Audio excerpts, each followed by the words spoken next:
Nyarlathotep, de Howard Phillips Lovecraft.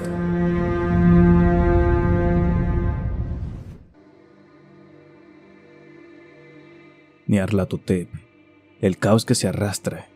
Yo soy el último. Contaré al oyente desocupado. No recuerdo distintamente cuándo empezó todo, pero fue hace meses. La tensión general era horrible. A una temporada de trastornos políticos y sociales se añadió una extraña y triste aprehensión de un horrible peligro físico. Un peligro extendido y que abarcaría todo. Un peligro como solo puede ser imaginado en los más terribles fantasmas de la noche.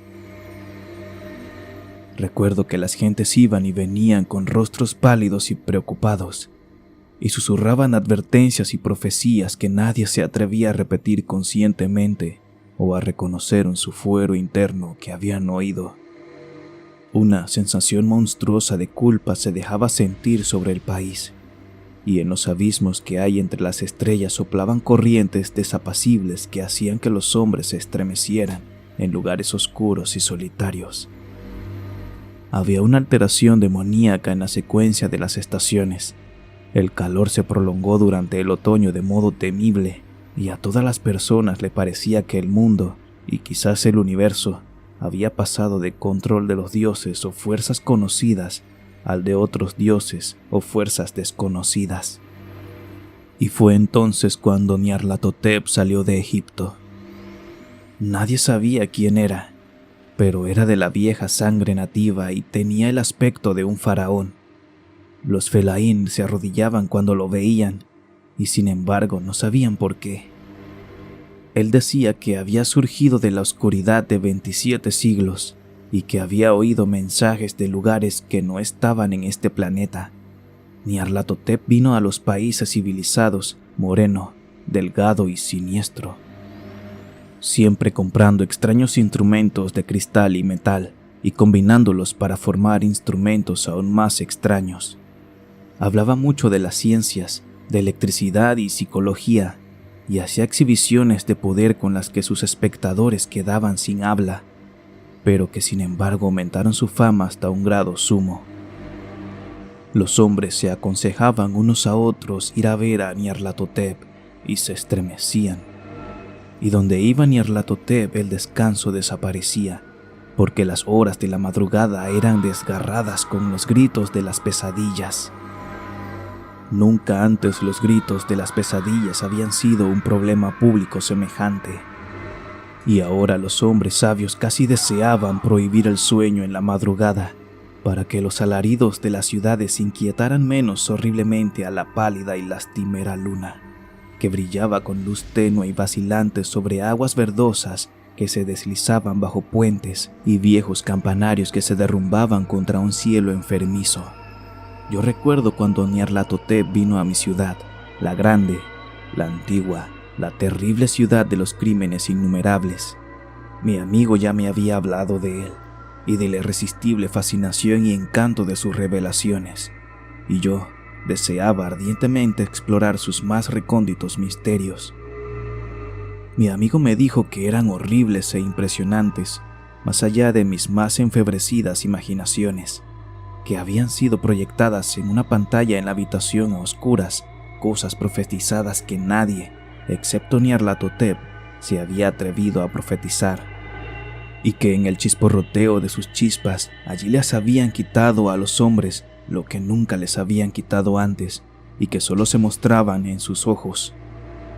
Y oí decir que en el extranjero se insinuaba que los que conocían a Nyarlathotep veían cosas que los otros no veían. Fue en el cálido otoño cuando yo pasé una noche con las muchedumbres inquietas para ver a Nyarlathotep. Toda una noche bochornosa, allá arriba de las interminables escaleras que llevaban a la sofocante habitación.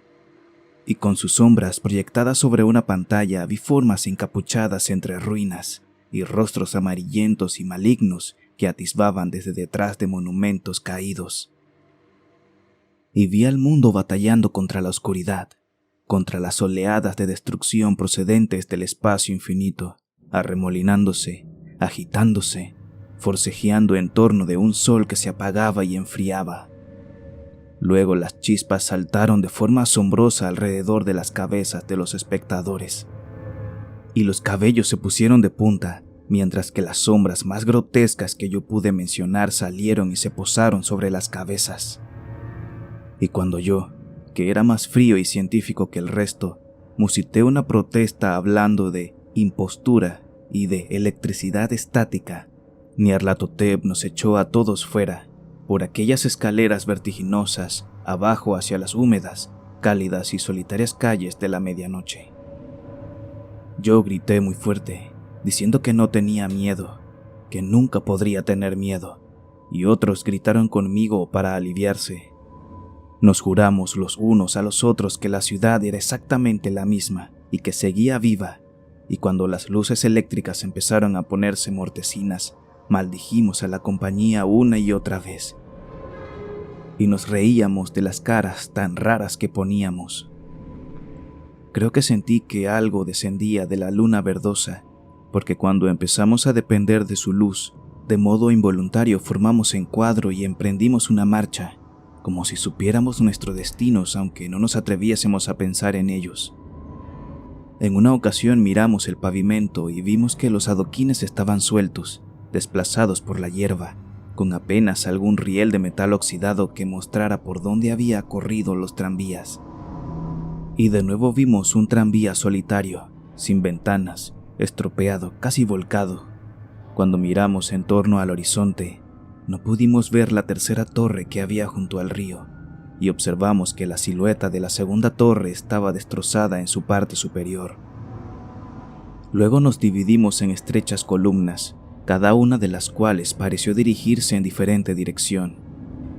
Una desapareció en una calleja solitaria hacia la izquierda, dejando solo el eco de un gemido ahogado. Otra, bajo una entrada del metro casi tapada por los hierbajos, aullando con una risotada de loco.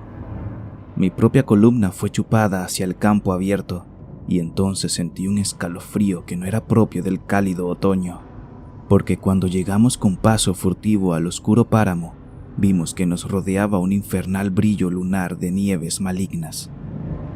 Nieves sin sendas, inexplicables, barridas a ambos lados en una sola dirección, donde había un torbellino de lo más negro a pesar de sus muros relucientes. La columna pareció muy fina, mientras camino pausada y penosamente, de modo soñoliento, hacia el torbellino. Yo me quedé atrás porque la negra grieta en la nieve iluminada de verde era horrible, y me pareció oír los ecos de un gemido inquietante conforme mis compañeros desaparecían. Pero yo tenía poco poder para quedarme rezagado, como si me hubieran llamado por señas los que se habían ido antes. Medio floté entre los titánicos copos de nieve arrastrados por el viento, estremeciéndome asustado hacia el invisible vórtice de lo inimaginable. Sensible a mis gritos, delirando torpemente, solo los dioses que fueron podrían explicarlo.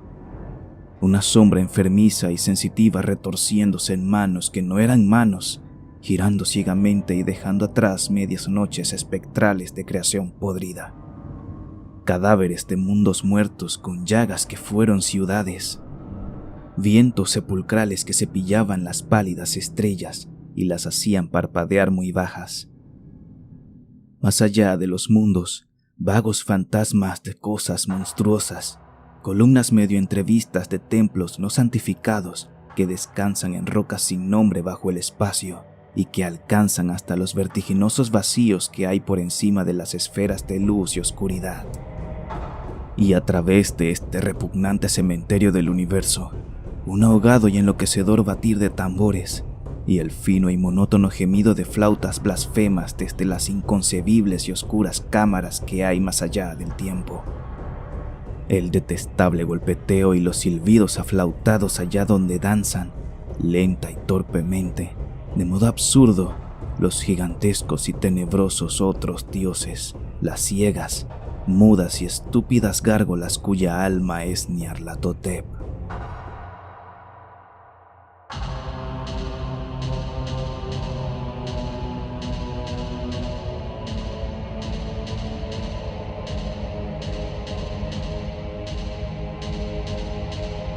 Si te ha gustado esta narración, te invito a visitar mi web www.relatonautas.com para que puedas escuchar otros de mis relatos. También puedes seguirme en Instagram y Facebook, en donde puedes encontrarme como El Relatonauta.